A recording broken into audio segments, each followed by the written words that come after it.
2026 June ആദ്യവാരം social മീഡിയയിലും ഇൻ്റർനെറ്റിലും ഏറ്റവും കൂടുതൽ ആളുകൾ തിരയുന്ന ഒന്നാണ് നിങ്ങളിപ്പോൾ കണ്ടുകൊണ്ടിരിക്കുന്നത്. ഇടിമിന്നൽ പോലെ ആകാശത്ത് ചുവപ്പും പച്ചയും നിറത്തിൽ തെളിയുന്ന ഇത് എന്താണ്? നമുക്കറിയാത്ത മറ്റൊരു ലോകം ഇടിമിന്നലിൻ്റെ വെളിച്ചത്തിൽ തെളിയുന്നതായിരിക്കുമോ? അതോ ഹിമാലയത്തിൻ്റെ മുകൾ തട്ടിൽ പുരാണങ്ങൾ പറഞ്ഞതുപോലെ മഹാദേവൻ സൃഷ്ടിച്ച സിദ്ധാശ്രമം എന്നൊന്നുണ്ടോ?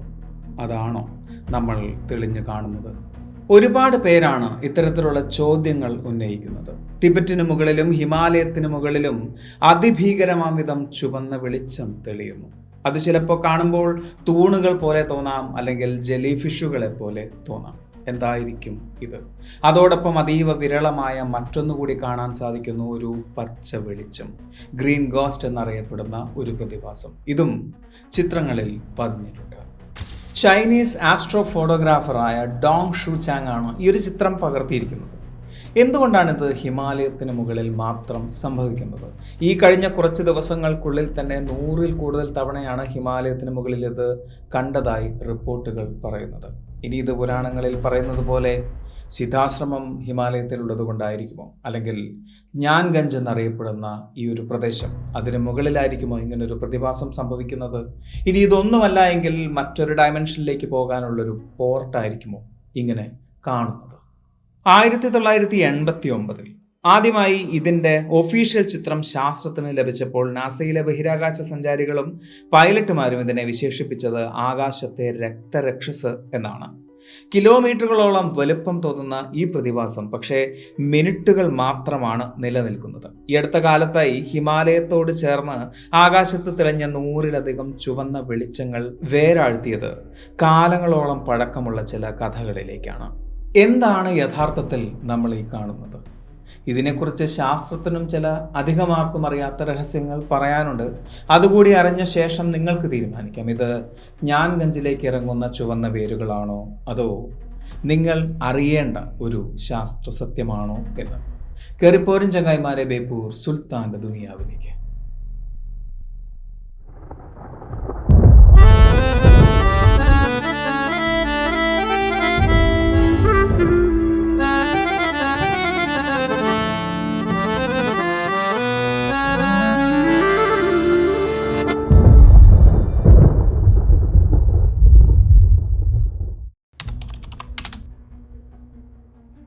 സംഭവം നടക്കുന്നത് കഴിഞ്ഞ നൂറ്റാണ്ടിലാണ്. സായ് കാഗ എന്ന പേരുള്ള ഒരു വ്യക്തി ഉണ്ടായിരുന്നു പൂർവാശ്രമത്തിലെ. അദ്ദേഹത്തിൻ്റെ യഥാർത്ഥ പേര് സുരേഷ് നാഥ് വിവേകാനന്ദ് എന്നായിരുന്നു. 1951 മഹാരാഷ്ട്രയിലാണ് അദ്ദേഹം ജനിക്കുന്നത്. അദ്ദേഹം ഒരു കെമിസ്ട്രി പ്രൊഫസറായിട്ടായിരുന്നു ജോലി ചെയ്തിരുന്നത്.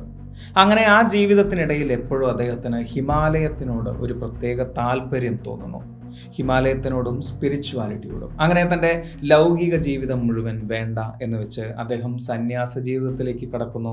അങ്ങനെ അദ്ദേഹം സ്വീകരിച്ച പേരാണ് സായ് കാഗ. 1990കളുടെ തുടക്കത്തിലാണ് സായ് കാഗ തൻ്റെ വിപ്ലവകരമായ ആ ഹിമാലയൻ യാത്ര നടത്തുന്നത്. സാധാരണഗതിയിൽ ആർക്കും എത്തിപ്പെടാൻ കഴിയാത്ത ടിബറ്റൻ അതിർത്തിയോട് ചേർന്നുള്ള അതിശൈത്യ മേഖലകളിലൂടെയായിരുന്നു അദ്ദേഹത്തിൻ്റെ യാത്ര. കാൽനടയായി കിലോമീറ്ററുകളോളം താണ്ടി ശ്വാസം പോലും കിട്ടാത്ത ഉയരങ്ങളിലെത്തിയപ്പോൾ അദ്ദേഹത്തിന് വഴികാട്ടിയായി എത്തിയത് അസാധാരണക്കാരായ ചില മനുഷ്യരായിരുന്നു എന്ന് പറയപ്പെടുന്നു. ഹിമാലയത്തിൻ്റെ മലമടക്കുകളിൽ വർഷങ്ങളായി തപസ് ചെയ്യുന്ന സിദ്ധന്മാരും യോഗികളുമാണ് അദ്ദേഹത്തെ അവരുടെ ലോകത്തേക്ക്, ജ്ഞാൻഗഞ്ചിലേക്ക് നയിച്ചത്.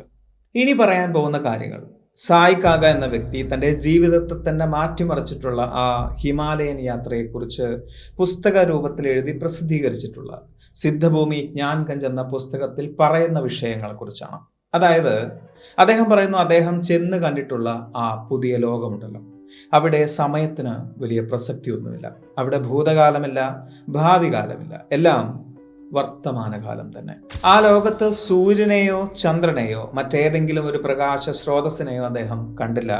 പ്രകൃതി സ്വയം ജ്വലിക്കുന്നത് പോലെയാണ് അദ്ദേഹത്തിന് മനസ്സിലായത് എന്ന് പറയുന്നു. അതായത് ഒരുതരം ബയോലൂമിനൻസ് പോലെ. അതുപോലെ തന്നെ അവിടെയുള്ള മനുഷ്യരെല്ലാം മനുഷ്യർ തന്നെയാണോ എന്ന് പറയാൻ കഴിയില്ല. കാരണം അവരെല്ലാം എത്രയോ കാലങ്ങളായി, യുഗങ്ങളായി മരിക്കാതെ ജീവിച്ചിരിക്കുന്നവരാണ്. അവർക്ക് ഭാരമില്ലാതെ വായുവിൽ നിൽക്കാൻ കഴിയുന്നു, സഞ്ചരിക്കാൻ കഴിയുന്നു. വാക്കുകളില്ലാതെ ടെലിപ്പത്തിക്കലി ആശയവിനിമയം നടത്താൻ കഴിയുന്നു. ജ്ഞാൻഗഞ്ച് എന്നത് ലൗകിക മനുഷ്യർക്ക് സ്ഥിരമായി താമസിക്കാനുള്ള ഒരിടമല്ല എന്നും അവിടെയുള്ള സിദ്ധന്മാരും രോഗികളും പ്രപഞ്ചത്തിന്റെ നിലനിൽപ്പിനായി കടുത്ത തപസ്സിലും ഊർജ നിയന്ത്രണത്തിലുമാണ് ഏർപ്പെട്ടിരിക്കുന്നത് എന്നും അദ്ദേഹം പറയുന്നു. സായ് കാക അവിടുത്തെ അത്ഭുതങ്ങൾ ദർശിച്ച ശേഷം അവിടുത്തെ പരമാധികാരിയായ സിദ്ധൻ അദ്ദേഹത്തോട് ലൗകിക ലോകത്തേക്ക് മടങ്ങിപ്പോവാൻ ആവശ്യപ്പെടുകയായിരുന്നു. ജ്ഞാൻഗഞ്ചിലെ അറിവുകളും അനുഭവങ്ങളും സാധാരണ മനുഷ്യരിലേക്ക് എത്തിക്കുക എന്നതായിരുന്നു അദ്ദേഹത്തിന് ലഭിച്ച നിയോഗം.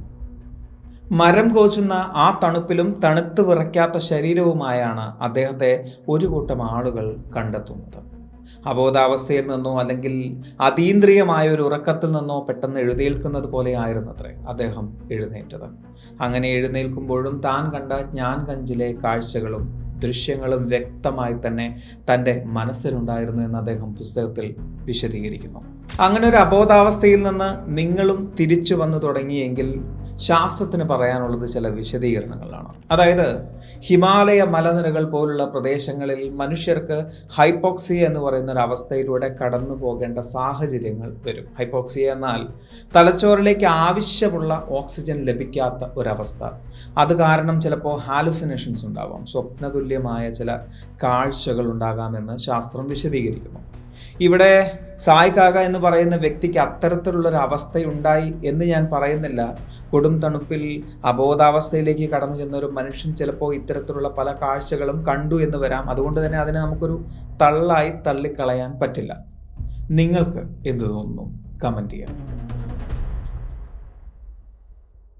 സായ് കാകയ്ക്ക് സംഭവിച്ചത് ഹൈപ്പോക്സിയ കാരണമുണ്ടായ ഒരു ഹാലുസിനേഷനാണ്, അല്ലെങ്കിൽ അദ്ദേഹം കണ്ട വെറും ഒരു സ്വപ്നമാണോ? ശാസ്ത്രത്തിന് വേണമെങ്കിൽ അങ്ങനെ പറഞ്ഞ് ആ വിഷയത്തെ തള്ളിക്കളയാം. പക്ഷേ ഉത്തരമില്ലാത്തൊരു ചോദ്യം അപ്പോഴും നിലനിൽക്കുന്നു. അതായത് സായ് കാകയ്ക്ക് മുമ്പ്, എത്രയോ കാലങ്ങൾക്ക് മുമ്പ് മറ്റൊരു വ്യക്തി ജ്ഞാൻഗഞ്ചിനെ കുറിച്ച് വിശദീകരിച്ചിട്ടുണ്ട്. ഏറെക്കുറെ ഇതിനോട് സമാനമായ വിശദീകരണങ്ങൾ തന്നെ. സ്വാമി ജ്ഞാനാനന്ദ പരമഹംസർ. കനത്ത മഞ്ഞും കാറ്റും നിറഞ്ഞ ഹിമാലയൻ മലനിരകൾ, തണുപ്പ് അസ്ഥിയിലേക്ക് തുളച്ചു കയറുന്ന ഒരു രാത്രി യുവാവായ ജ്ഞാനാനന്ദ സത്യം തേടിയുള്ള തൻ്റെ യാത്രയിലായിരുന്നു.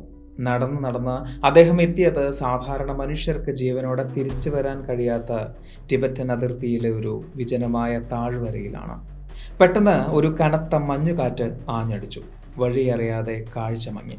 തണുത്തുറഞ്ഞ് അദ്ദേഹം അവിടെ ബോധരഹിതനായി വീണു. മരണത്തിനും ജീവിതത്തിനും ഇടയിലുള്ള ആ സെക്കൻഡുകളിൽ തൻ്റെ ആയുസ് അവസാനിച്ചു എന്ന് അദ്ദേഹം ഉറപ്പിച്ചു.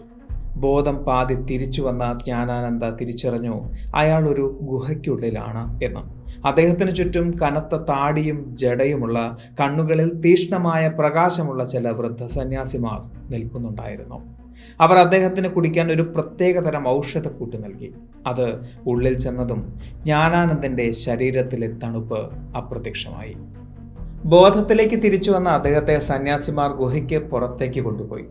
അവിടെ ചെന്ന് അദ്ദേഹം കണ്ട കാഴ്ചകൾ തൻ്റെ ജീവിതത്തെ തന്നെ മാറ്റിമറിക്കുന്ന കാഴ്ചകളായിരുന്നു എന്ന് അദ്ദേഹം വിശദീകരിക്കുന്നുണ്ട്. അതായത് അവിടെ അദ്ദേഹം സൂര്യനെ കണ്ടില്ല, എന്നാൽ രാത്രി ആയിരുന്നില്ല. പ്രകൃതി സ്വയം ജ്വലിക്കുന്ന കാഴ്ചയാണ് അദ്ദേഹം കണ്ടത്. കണ്ണെത്താ ദൂരത്തോളം പരന്നു കിടക്കുന്ന ആശ്രമങ്ങളും മനുഷ്യരും തടാകങ്ങളും. ആ മനുഷ്യർക്കെല്ലാം ഭാരമില്ലാതെ വായുവിൽ സഞ്ചരിക്കാൻ സാധിക്കുന്നു, കണ്ണുകൾ കൊണ്ട് സംസാരിക്കാൻ സാധിക്കുന്നു. ദിവസങ്ങളോളം താൻ ആ പ്രദേശത്ത് ജീവിച്ചിരുന്നതായി അദ്ദേഹം പറയുന്നു. സ്വാമി ജ്ഞാനാനന്ദ പരമഹംസർ ജീവിച്ചിരുന്നത് 9ഓ 10ഓ നൂറ്റാണ്ടുകൾക്ക് മുൻപല്ല, മറിച്ച് ഏകദേശം 700 മുതൽ 800 വർഷങ്ങൾക്ക് മുമ്പുള്ള കാലഘട്ടത്തിലാണ്. അദ്ദേഹം വെറും ഒരു ജ്ഞാൻഗഞ്ച് സന്ദർശകൻ മാത്രമായിരുന്നില്ല. ടിബറ്റിലെ ഹിമാലയൻ മലനിരകളിൽ പണ്ട് ഇന്ദ്രഭവൻ എന്നറിയപ്പെട്ടിരുന്ന പുരാതന ആശ്രമം പുതുക്കിപ്പണിത് അതിന് ജ്ഞാൻഗഞ്ച് യോഗാശ്രമം എന്ന പുനർനാമകരണം ചെയ്തതും അവിടുത്തെ പ്രധാന ഭരണാധികാരിയായി മാറിയതും ഇതേ സ്വാമി ജ്ഞാനാനന്ദ പരമഹംസറായിരുന്നു എന്ന് ആത്മീയ ഗ്രന്ഥങ്ങൾ പറയുന്നുണ്ട്. അദ്ദേഹത്തിൻ്റെ ശിഷ്യന്മാരിലൂടെ ഗുരു കണ്ട കാഴ്ചകളും അറിവുകളും അനുഭവങ്ങളുമെല്ലാം പരന്നിട്ടുണ്ടാകും എന്നത് ഒരു യാഥാർത്ഥ്യം തന്നെയാണ്. അങ്ങനെ ആയിരിക്കാം ചിലപ്പോൾ സായ് കാകയ്ക്ക് ജ്ഞാൻഗഞ്ച് എന്നൊരു പ്രദേശം അജ്ഞാതമായൊരു പ്രദേശം ഹിമാലയത്തിലുണ്ട് എന്നൊരു അറിവുണ്ടായതും. അങ്ങനെയിരിക്കെ ഹിമാലയത്തിലേക്കുള്ള യാത്രയിൽ ചിലപ്പോൾ അബോധാവസ്ഥയിലെത്തിയപ്പോൾ താൻ ജ്ഞാൻഗഞ്ച് സന്ദർശിച്ചു എന്ന തോന്നലിലേക്ക് സായ് കാക ചെന്നെത്തിയതുമാകാം. ഇതെല്ലാം വെറും ഊഹാപോഹങ്ങൾ മാത്രമാണ്. പക്ഷേ അപ്പോഴും ഒരു ചോദ്യം നിലനിൽക്കുന്നുണ്ട്.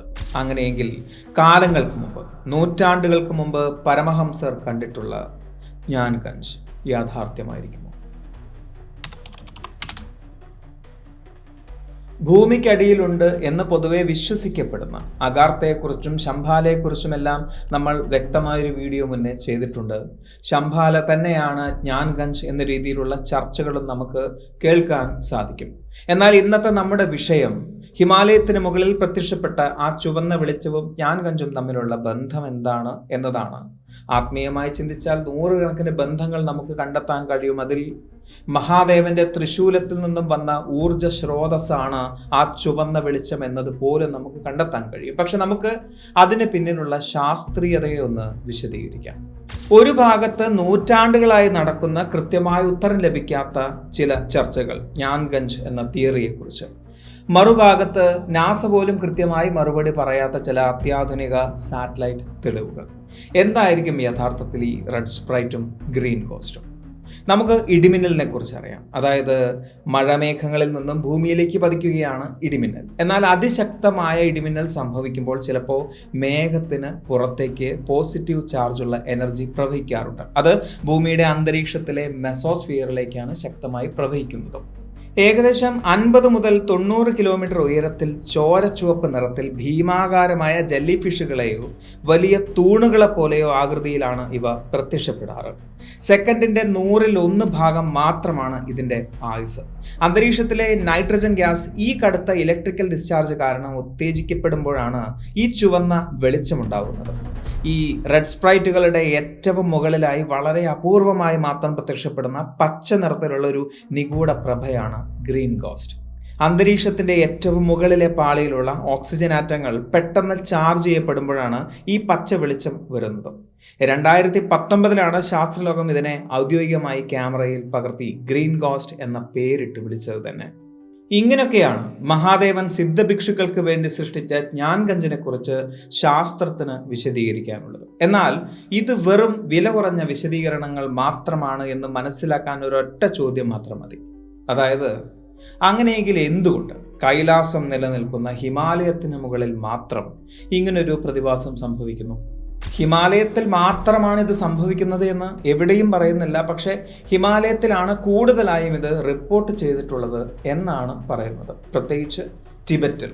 അതിന് കാരണം സമുദ്രനിരപ്പിൽ നിന്നും ഏറ്റവും ഉയരത്തിൽ നിൽക്കുന്ന പ്രദേശമാണ് ടിബറ്റ്. ഏതാണ്ട് 4500 മീറ്റർ ഉയരത്തിലാണ് ടിബറ്റ് നിലനിൽക്കുന്നത്. അതുകൊണ്ട് തന്നെയാണ് ടിബറ്റിനെ നമ്മൾ ലോകത്തിൻ്റെ മേൽക്കൂര എന്ന് വിളിക്കുന്നത്.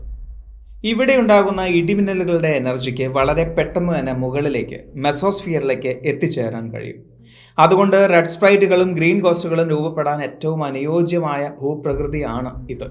ഭൂമിയിൽ അന്തരീക്ഷത്തിന്റെ കനം ഏറ്റവും കുറഞ്ഞ, ബഹിരാകാശത്തേക്ക് ഏറ്റവും അടുത്ത് നിൽക്കുന്ന ഭാഗങ്ങളിൽ ഒന്നാണ് ഇത്. ഇന്ത്യൻ ടെക്ടോണിക് പ്ലേറ്റും യുറേഷ്യൻ പ്ലേറ്റും തമ്മിൽ നിരന്തരം കൂട്ടിമുട്ടുന്ന ഇടം കൂടിയാണ് ഹിമാലയം. ഈ കടുത്ത ഭൂഗർഭ സമ്മർദ്ദം കാരണം ഹിമാലയൻ പാറകളിൽ, പ്രത്യേകിച്ചും ക്വാർട്സ് അടങ്ങിയിട്ടുള്ള പാറകളിൽ പീസോ ഇലക്ട്രിക് എഫക്റ്റ് വഴി വൻതോതിൽ ഇലക്ട്രോ മാഗ്നറ്റിക് എനർജി ഉണ്ടാകാറുണ്ട്. ഈ എനർജി അന്തരീക്ഷത്തിലേക്ക് ഉയരുകയും മുകളിലെ മേഘങ്ങളിലെ ചാർജിനെ ഇരട്ടിയാക്കുകയും ചെയ്യുന്നു.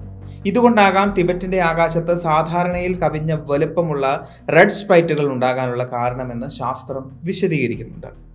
ഇനി ഒരൽപ്പം സ്പിരിച്വലായി വിശദീകരിച്ചാൽ, പ്രപഞ്ചത്തിലെ തന്നെ ഒരു വലിയ എനർജി ഗ്രിഡിന്റെ കേന്ദ്രമായിട്ടാണ് ടിബറ്റും കൈലാസവും നിലനിൽക്കുന്ന ഹിമാലയത്തെ പലരും കാണുന്നത്. പല യോഗികളും ഇതിനെ ഒരു ഊർജ ചക്രമായി വിശദീകരിക്കുന്നുമുണ്ട്. ശാസ്ത്രം ഇതിനെ അന്തരീക്ഷത്തിൽ സംഭവിക്കുന്ന ചില വാതകങ്ങൾക്കിടയിലുള്ള രാസപ്രവർത്തനമായി കാണുമ്പോൾ, ആത്മീയമായി കാണുന്നവർ ഇതിനെ സാക്ഷാൽ മഹാദേവന്റെയും യുഗങ്ങളായി പ്രപഞ്ചത്തിന്റെ നിലനിൽപ്പിന് വേണ്ടി പ്രാർത്ഥിക്കുന്ന യോഗികളുടെയും പുണ്യഭൂമിയിൽ സംഭവിക്കുന്ന ഒരു അത്ഭുത പ്രതിഭാസമായാണ് കാണുന്നത്. നമ്മുടെ കണ്ണുകൾക്ക് കാണാവുന്നതിലും അപ്പുറത്താണ് പ്രപഞ്ചത്തിന്റെ സത്യം. ആ സത്യത്തെ ശാസ്ത്രീയമായി കാണണോ ആത്മീയമായി കാണണോ എന്നത് നിങ്ങളുടെ മാത്രം ഇഷ്ടമാണ്. ഈ ഒരു വീഡിയോ നിങ്ങൾക്ക് ഇഷ്ടമായി എന്ന് വിചാരിക്കുന്നു. സുൽത്താൻ എപ്പോഴും പറയുന്നത് പോലെ സബ്സ്ക്രൈബുകൾ കുമ്പാരമാകുമ്പോൾ പരിപാടി ഗംഭീരമാവും. അതുകൊണ്ട് സബ്സ്ക്രൈബ് ചെയ്യുക. അടുത്ത വീഡിയോയ്ക്ക് വേണ്ടി കാത്തിരിക്കുക. അതുവരെ.